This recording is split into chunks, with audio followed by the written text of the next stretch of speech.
Medjitou de Djemeldine Benchenouf. Salam alaikum, Zulfilaoun, bonsoir.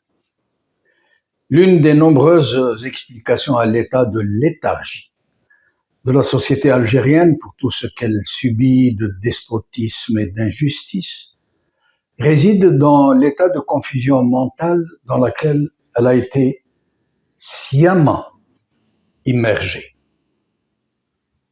Le pire, en effet, qui puisse advenir à un peuple dans sa marche vers son destin et qu'il n'ait plus de repères moraux depuis lesquels s'orienter, ni de valeurs vraies sur lesquelles bâtir ses attitudes.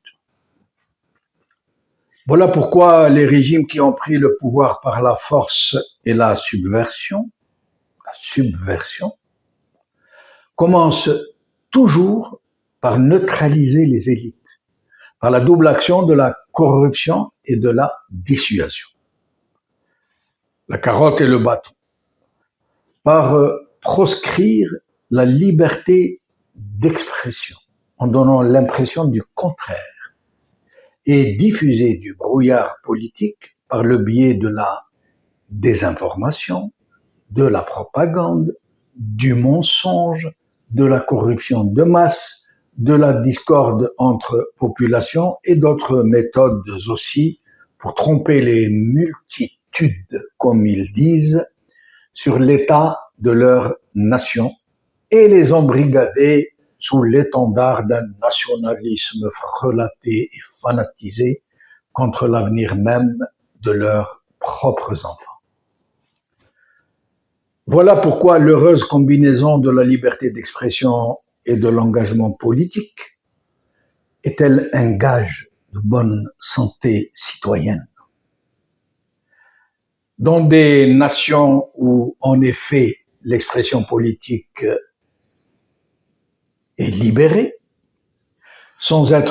qui n'est pas bridée par le pouvoir, où les élites de la nation n'attendent pas le feu vert de celui-ci pour s'exprimer librement sur l'état véritable de leur nation, alors le despotisme ne peut plus sévir, encore moins s'installer seulement.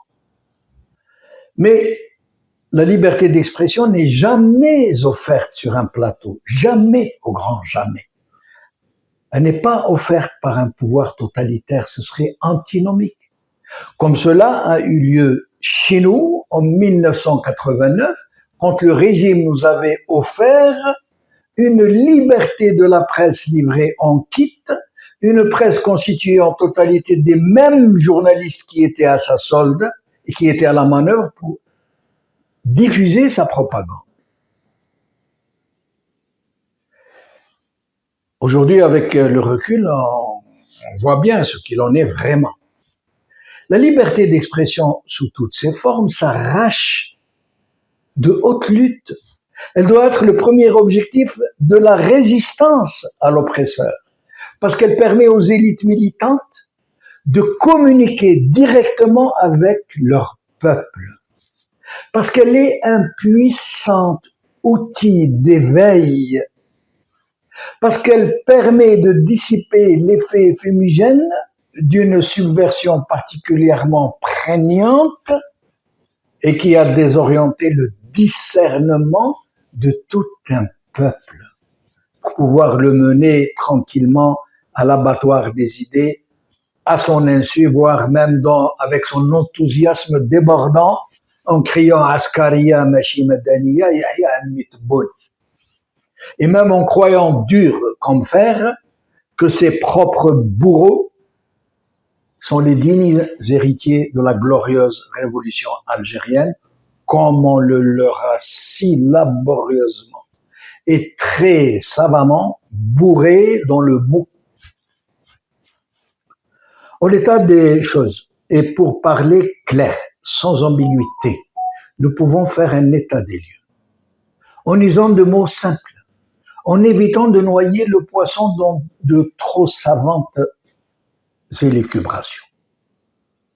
Alors, usons de la meilleure méthode qui soit, non pas pour convaincre, mais pour titiller la citoyenneté, la piquer au vif, la forcer à sortir des brumes épaisses où elle a été enfermée. Et donc, plutôt que de tenter de convaincre par l'argumentation, usons plutôt du point d'interrogation. Posons plutôt les questions qui doivent se poser et qui se posent, et dont le système fait tout pour qu'elles ne se posent pas, justement. Alors, contentons-nous de les poser, de les reposer, et de les reposer encore, et de nous les poser à nous-mêmes. Dussions-nous agacer tous les autres et nous-mêmes en premier.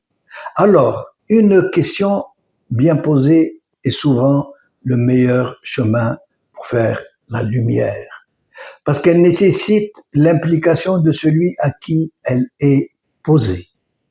Elle le somme de s'impliquer, de s'investir et de faire face à sa propre conscience. Ou alors de choisir son camp, si telle est sa vision des choses, si choisir le camp qui nous arrange est plus arrangeant, j'allais dire. Ou alors de prendre sa responsabilité et de se mentir à soi-même comme il a menti aux autres. Et donc, question, l'Algérie est-elle vraiment un système démocratique? Les personnes qui peuplent ces institutions supposées élues sont-elles vraiment des représentants du peuple élus démocratiquement et dans la transparence? L'actuel président, et qui se prépare à succéder à sa propre personne, a-t-il été élu par le peuple? A-t-il été élu par le peuple ou désigné par l'ex-chef d'état-major? Le référendum sur l'actuelle constitution algérienne n'a-t-il pas été boudé par environ 80% des électeurs, de l'aveu même du système? Comment une constitution, loi fondamentale de la nation, et qui devient la source de tout le dispositif législatif et réglementaire, peut-elle signifier une quelconque légitimité si elle a été rejetée par les 3/4 du peuple? 3/4 du peuple. Existe-t-il dans la réalité politique du pays une vraie séparation des pouvoirs telle que consacrée par la même Constitution? Une liberté d'expression existe-t-elle vraiment dans ce pays? De vrais partis politiques? De vraies institutions? Une armée neutre au service de la nation et qui ne s'exprime pas politiquement, qui ne s'implique pas politiquement, qui ne fait pas d'intrusion violente dans la vie politique, ou plutôt une armée prise en otage par une junte et qui s'est accaparée la réalité du pouvoir, au point où c'est elle qui est la source de la décision politique, au point où c'est elle qui désigne le président de la République. Et il y a comme ça une infinité de questions du même genre que nous pouvons nous poser tout seuls, comme des grands, sans qu'il soit besoin d'attendre qu'on nous les pose. Mais comme nous sommes sous perfusion anesthésique, coupés de toute conscience politique, alors c'est à tous ceux qui sont sortis du coma politique de poser ces questions, de nous poser ces questions, et bien d'autres encore pour susciter l'éveil tant attendu, sans lequel nous resterions à jamais des esclaves de ceux qui nous ont volé notre dignité.